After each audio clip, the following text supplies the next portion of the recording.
Guys, this is Tori with Acoustic Interviews, and I'm here with phone calls from home yet again. Can you guys personally introduce yourselves and tell us what you do in the band? I'm Dave Place. I'm the singer, bassist, and writer man. I'm Jason. I play guitar, and that's it. Jason does more than play guitar. He also sings and dances very well, in fact. It's like The Bachelor. I'm Zach, and I play guitar and sing stuff. I'm Danny. I play drums. All right, I have two personal questions first. Jason. Yes. Last time we saw you, you were at Warped Tour, and you did one of the most amazing stage dives we have ever seen. Really? Can you tell us what that feeling is, going right through your head right before you do it? So this was at the Connecticut Warped Tour? Wow. Yeah, this one was, I remember this one because I still have a picture of it that I had somebody sent me one time, and it was the coolest looking picture.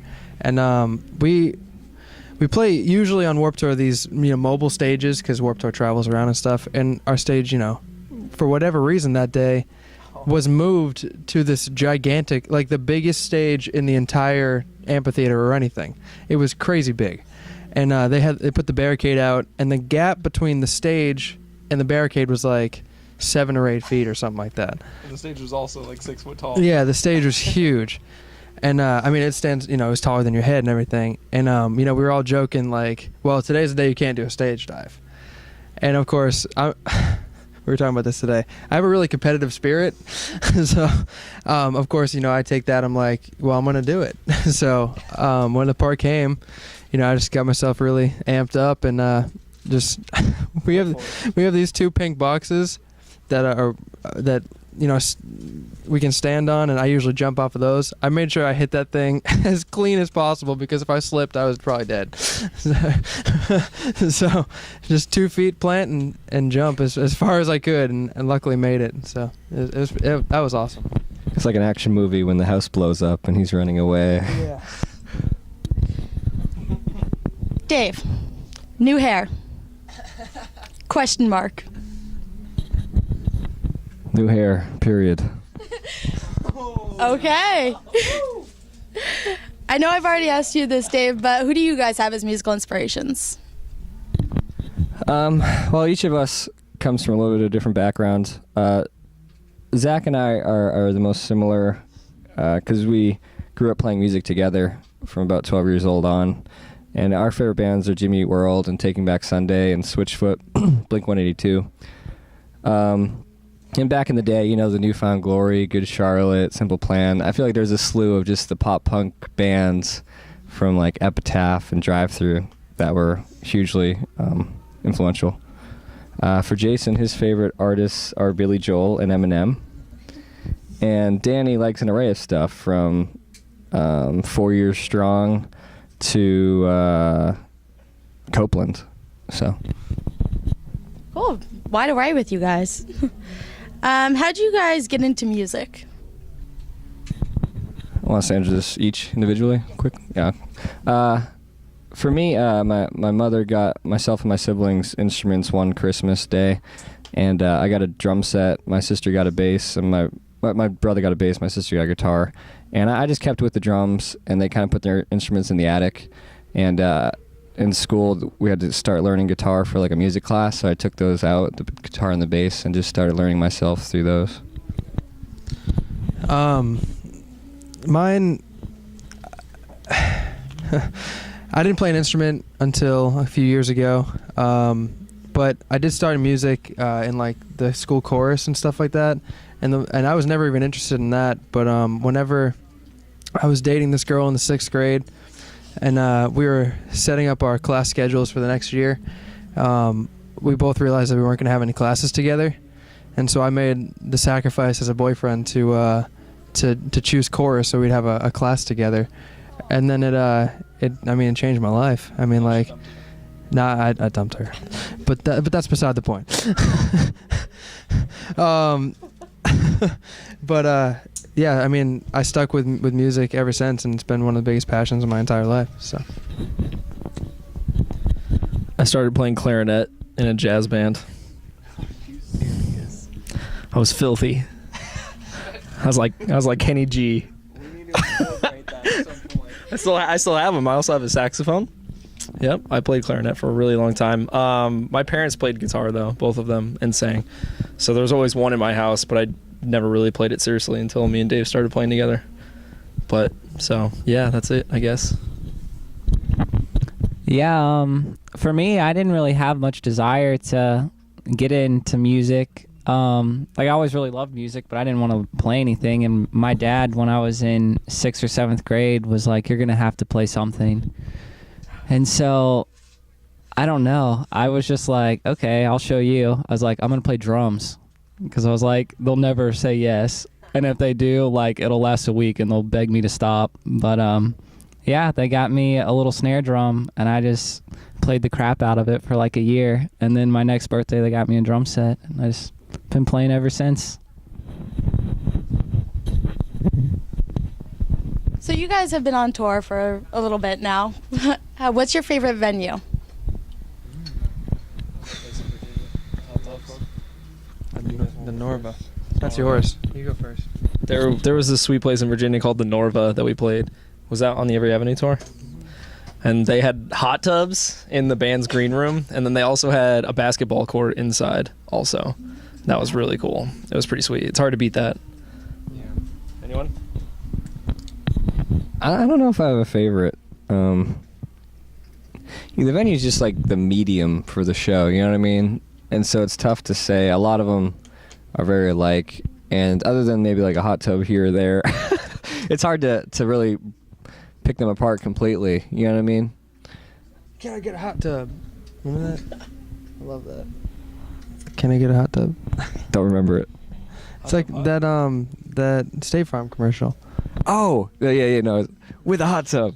No, it's Can I Get a Hot Tub? Oh, I did. Yeah, you're right. Here you go. So what would you guys do for $1 million? Buy silver. Wait, with it or to get it? To get it. Oh, it's getting there. He's already. I'm working on it. Yeah. What would I do to get it? Well, I'd certainly eat a Klondike bar. Moving on. That's a weird question. I feel like it should have been asked, would you do something like insert the something for $1 million? Yes or no? Well, what was your craziest? I mean, I'd go, if it's an experience, you know, would you do this for $1 million? And, you know, it took an hour or a day or a few days. I don't think there's much I wouldn't do. But if it's like marry someone and have to be with them for the rest of your life or something like that, lifelong consequences, I don't think I'd do it. I've always really loved those like those stupid TV shows for like the MTV TV shows like Road Rules and like the challenges and stuff. I would do that. That like those obstacles and stuff, I'd be all over that. Love that stuff. All right, guys, we're gonna play a little game for a second. You guys have to, on the count of 3, you guys have to point to who is the funniest person in the band. Ready? 1, 2, 3.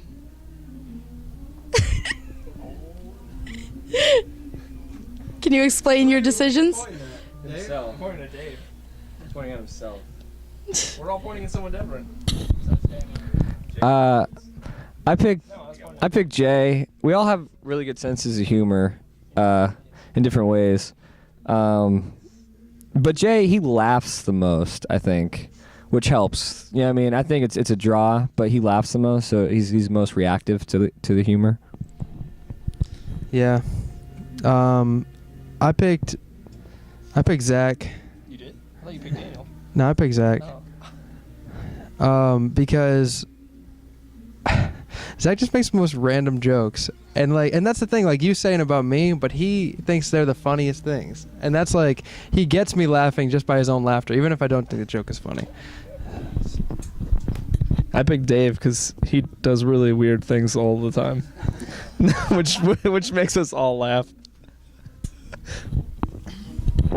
I picked myself because I'm really funny. No one else picked. It doesn't always come across that way, but in my head I'm really funny.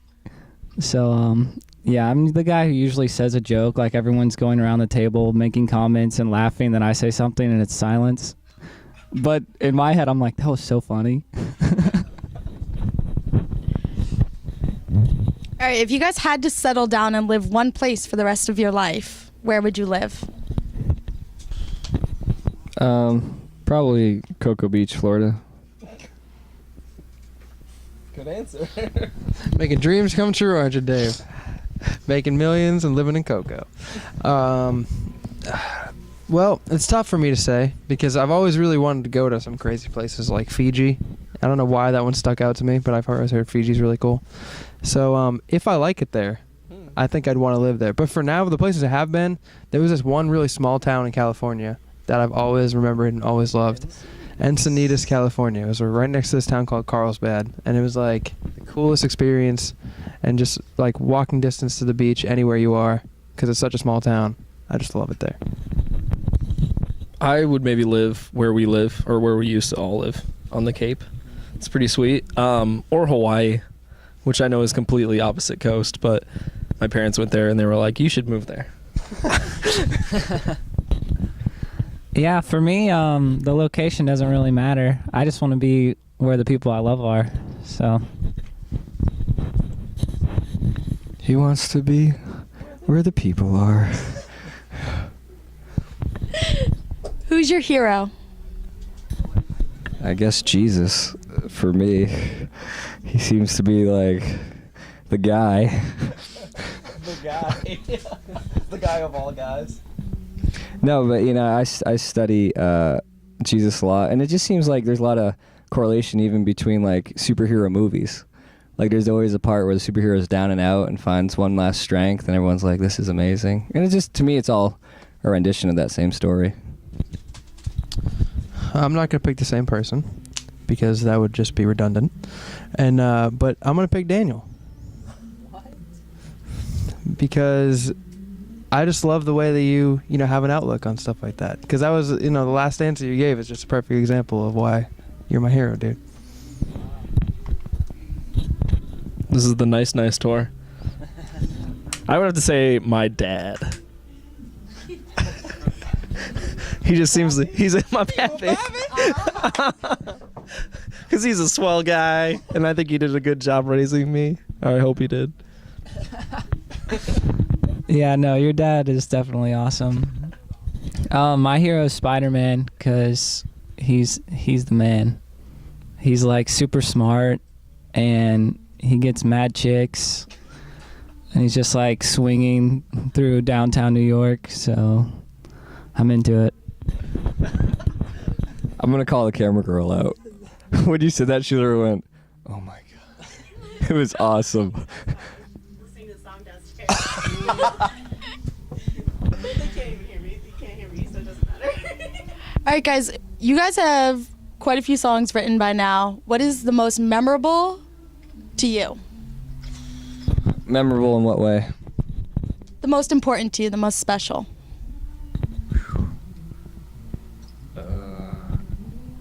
Anyone have an answer yet? For me, it was when we were writing Live Love, and we wrote the song Come Around, because Dave put in this like really sweet like pop punk breakdown part, which is just like so out of the ordinary for our music. So it was awesome. Like I loved it.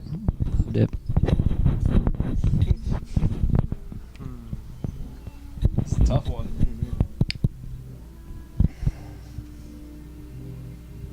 Can you edit around this? Like if we take another 2 minutes to think about it? All right. It's a good question. Or I can ask another question and you guys can think about it. That's true. Most memorable. Holy crap. I got one. But I mean, it's all separate, right? Yeah. So, what's that Bruno Mars song, Just the Way You Are? Isn't that the one? Mm-hmm. Whenever I heard that song, I thought that was like a really, really good song. And our whole band is about like, that whole thing, being who you are and everything. And so I tried to like rewrite that song basically when I wrote that song Perfect Mess. that we wrote. So I don't know. That's just one of my memorable moments. That's hard to say. Memorable moments. Rememberable. Anyone else? Yeah, I think the song "Be Your Burden" is mine, and it's funny because I never felt this way about the song until it progresses more and more for me. As like, because I feel like I listen to it as much as I play it. You know what I'm saying? Which is kind of a weird concept because I feel like I don't do that with really any other song, but this one in particular I do. And I didn't feel any real connection to the song when we first heard it because David had written it, and it got rewritten a little bit and recorded, and it grew on me more and more and more, and I just think it's a great testament to who we are as people and what we are for each other, and yeah, it just grows on me more and more every day. For me, I think I'm gonna go with the song, I guess you'd call it Love, because we had Connected out for a couple of years and we had to write a new CD. And whenever I write new music, I feel like the best music we've written is behind us every time. And I never know how to approach it either. I mean, do I write about us? Do I write about me? Do I write about them? Do I write about life? Do I write about dancing and partying? Where does it all fit? And Live Love was a game-changing album for us because we gave up on trying to please people more and just wrote stuff that we truly felt and enjoyed. And that song in particular, I think when we started writing that album, I started writing songs that actually changed my perspective and myself. As Jason was saying with Be Your Burden, that feeling of it's there, it's written, but you look back at it 3 months later, 2 years later, and there's new things to figure out as you live your life. And that, I think, was the first song for me that I wrote so close to my personal self that the first time we played it live, I cried. And it was just awkward and weird and nonsensical, but it proved that it meant something to me, and I'm not just writing songs to do for a living, that it's the stories of my life, and so that's that one. Nice. All right, guys, 2 more questions and then we'll let you go. What do you think is your message to the fans? In your own words. Take it there.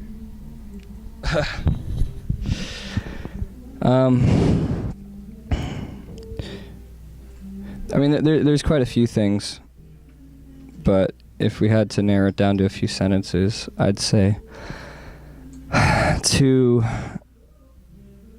figure out your life based not on the assumptions of the world and of the way people tell you to live it. We have a lot of different songs, but the ones that we express most live, the ones that we're trying to tell the most, are the ones that ask questions like, why do we live in this world? Why do we get up in the morning? What motivates you to do what you do? What do you believe? Who are you when no one's looking? Who do you want to be? Questions that no teacher will probably ask you, your parents probably won't ask you. It would be weird to be asked by a friend, but I think, and we think that they're questions that are the most important, truly. Because if you don't know who you are, if you don't know what you believe, if you don't know any of that, it kind of changes decisions you make and the days you live. All right, guys, last question. Anything to promote, any plans for the future that our fans would like to know about?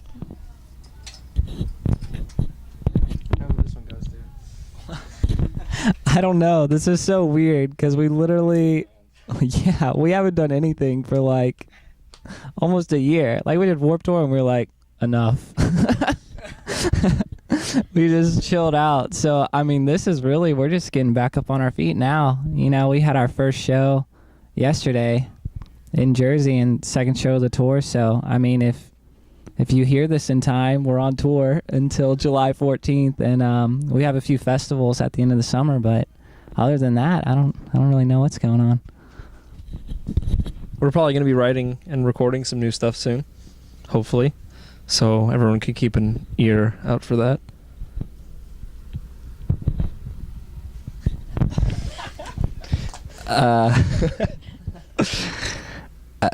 It's a funny time for our bands because we've been doing it for about 5 years, and it's feeling more and more like a career and a life.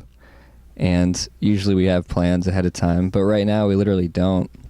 And I kind of compare it to, we go like cliff diving and bridge jumping a lot, and it's kind of the difference between counting to 10 and going and just going.